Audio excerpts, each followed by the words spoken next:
Part 4, maintenance. This is my last day in South Carolina. This is like the first time that I've had an overnight somewhere where I'm staying.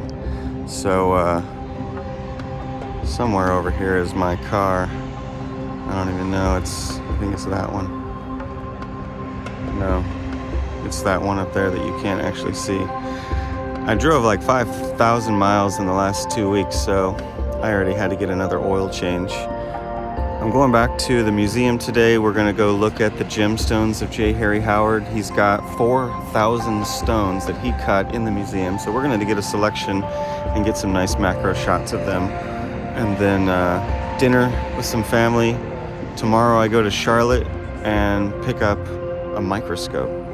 So it'll be a nice change from my usual faceting machine gear acquisition. And I think also I'm getting 2 more faceting machines today. Somebody is bringing one up here and my other friend is giving me another one. So the car is probably gonna just be so overloaded with faceting machines that it can't even drive anymore. But in the meantime, the weather is really awesome.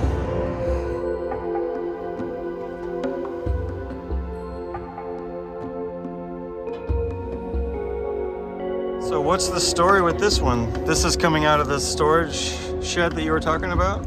Yeah, I mean,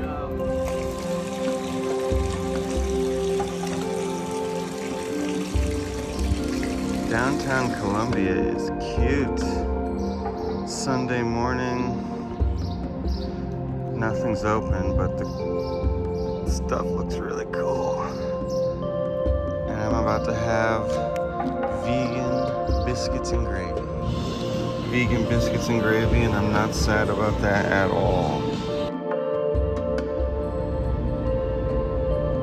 It's the middle of the day. I just left Asheville, North Carolina. I got to visit a friend last night and a friend today for lunch, and now I'm headed towards Indiana. Most of the gemstone stuff for this trip is about over for this month. The last cool thing I did was to pick up a microscope in Charlotte, which is now currently being hidden by this pizza box and this hat, but there is a microscope base under here and a bunch of other stuff. So I don't think I could actually fit any more stuff into the car. I had to go to Goodwill and get another blanket or 2 just to kind of hide this stuff. It's day 24 on the road and I'm getting ready to leave my hotel. I'm outside of Lexington, Kentucky, and just wanted to show off this funky room.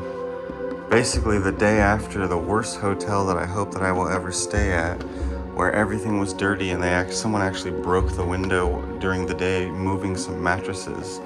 Now I'm staying in this nice horse sanctuary where you can dream about farm life while you're sleeping.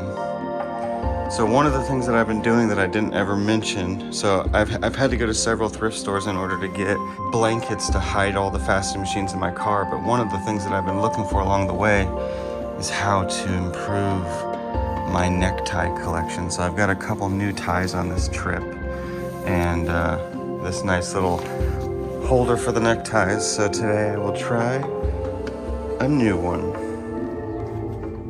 The secret of the Trinity knot is to put the fat end where you want it to lay in the end.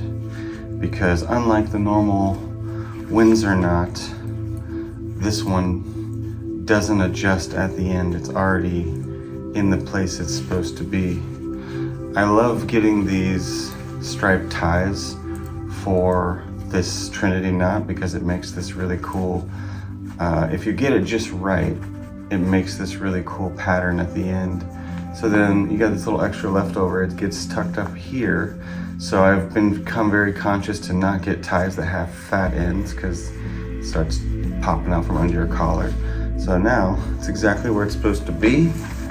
Pop this down and you've got a sweet little triangle within a triangle, which is I think it's pretty sharp.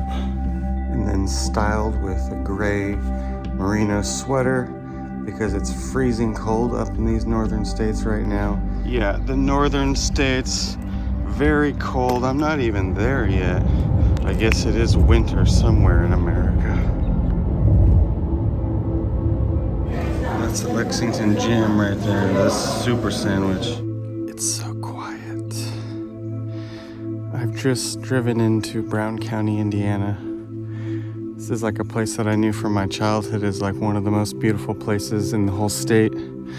But I'm not here for the beauty of the state. I'm here to see some beautiful friends in this new place that they've created since the last time that I've seen them. This is like a forest school, preschool, and they're just wrapping up with the kids, so I'm kind of just like wandering around and checking out all the awesomeness that is their land and the forest that surrounds them.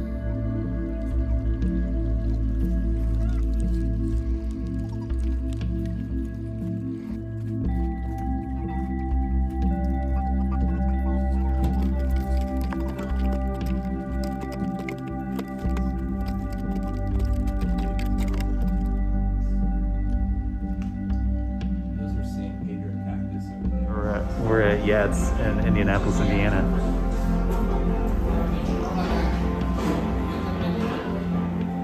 Things are getting very exciting over here as we play with our brand new toy.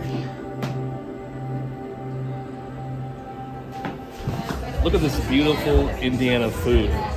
We have coney dogs, fried meat, more fried meat. So suddenly, we're in the middle of a snowstorm in Indianapolis. I'm in the D room. This is the sanctuary of music. Listening to one of my favorite records on vinyl. Never heard it on vinyl. It's an experience over here.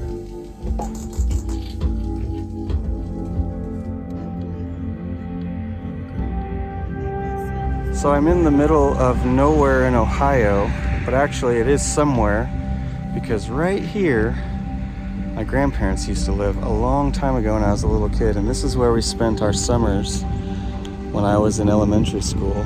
It's a little snowy and cold right now, but there's like a little pond up here, and there's a bunch of woods that we used to play around with way back in there. So kind of just a little nostalgia trip.